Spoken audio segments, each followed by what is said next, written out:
पीतराम काला।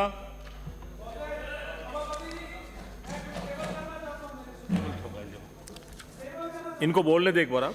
सभापति महोदय, आपने मुझे पानी की चर्चा पे बोलने का मौका दिया, इसके लिए धन्यवाद।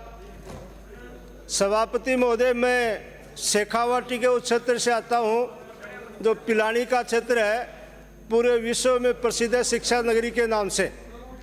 जो नासा की रिपोर्ट आई थी, उस रिपोर्ट के अनुसार सबसे ज़्यादा भूजल स्तर यदि कहीं नीचे गया है तो वो क्या कि शेखावाटी क्षेत्र के अंदर गया है। और इसमें भी विशेष रूप से पिलानी का जो क्षेत्र है वो पानी की स्थिति के अंदर शायद राजस्थान में सबसे खराब स्थिति के अंदर है।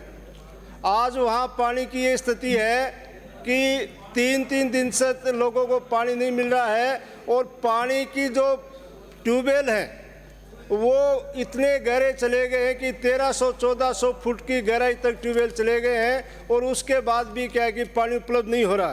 तो माननीय आपके माध्यम से सभापति महोदय जी, मंत्री जी से निवेदन करूंगा, कल हालांकि इन्होंने प्रश्न जो लगाया था उसके माध्यम से सारी चीज़ें बता दी, वो भी मैं इसके लिए बाद में बताऊंगा। तो जो ट्यूबवेल हैं यदि उनको गहरा करवा दिया जाए तो एक तो विभाग के ऊपर खर्चा नहीं आएगा और मात्र 2-2.5 लाख से क्या कि नया ट्यूबवेल तैयार हो जाएगा। एक तो ये आप क्या कि काम करवाएं। और इसी के साथ पिलानी एक ऐसा क्षेत्र था जिसके अंदर पानी को लेके गाँव के अंदर चुनाव का बहिष्कार किया गया था। 10-12 गाँव ऐसे थे जिन्होंने ये कह दिया हमें पानी नहीं मिलेगा तो हम क्या कि चुनाव में हिस्सा नहीं लेंगे। एक लोकतंत्र के अंदर कोई आदमी यदि चुनाव का बहिष्कार करता है तो ये हमारे लिए 75 वर्ष हो गए, बड़े शर्म की बात है।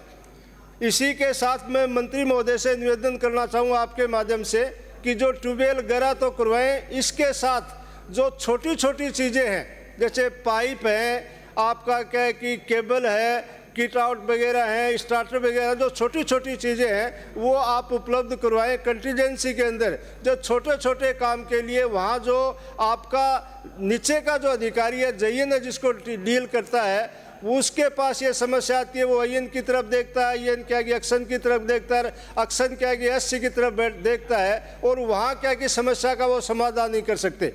तो आप लोगों से निवेदन करना चाहूँगा कि उस जो छोटे मोटे जो आवश्यक सामान उसके लिए आप विभाग को अधिकृत करें, टेंडर की आवश्यकता तो टेंडर करें और उनको वो सामान क्या कि उपलब्ध करवाएं।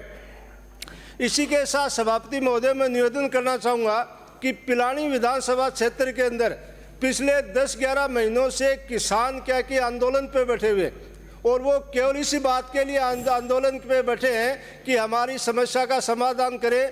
तो मैं उसकी तरफ भी आपका ध्यान देना चाहूँगा। दूसरा क्या कि महत्वपूर्ण प्रश्न है कि जितने ट्यूबवेल सूख गए उन सूखे हुए ट्यूबवेल की कोई संख्या निर्धारित नहीं की जाए। उस क्षेत्र के अंदर जितने ट्यूबवेल सूखे हैं उसकी जगह पे नया ट्यूबवेल करवाया जाए तो वो क्या कि बहुत आवश्यक होगा। दूसरा कि कुंड है वहाँ उपलब्ध नहीं है, यदि कुंड के अनुदान दे दिया जाए तो ये ट्यूबवेल का विकल्प हो सकता है, तो उस पर भी विचार किया जाए। और अंत में मैं आपने घंटी बजा दी, माननीय मंत्री महोदय को धन्यवाद देना चाहूँगा कि उन्होंने अपने प्रश्न के जवाब में कल ये कहा था कि आपकी अमृत 2 योजना है, उसके अंदर पिलानी और चिड़ाव शहर दोनों को सम्मिलित कर लिया गया है। और इसी के साथ कुंभाराम लिफ्ट योजना है, माननीय मंत्री महोदय ने कहा था कि मैं मार्च 27 तक वहाँ आपका प्रत्येक घर के अंदर पानी पहुँचा दूँगा। इसके लिए दिल की गहराइयों से मंत्री जी को धन्यवाद। जय हिंद, जय भारत। श्री प्रतापपुरी।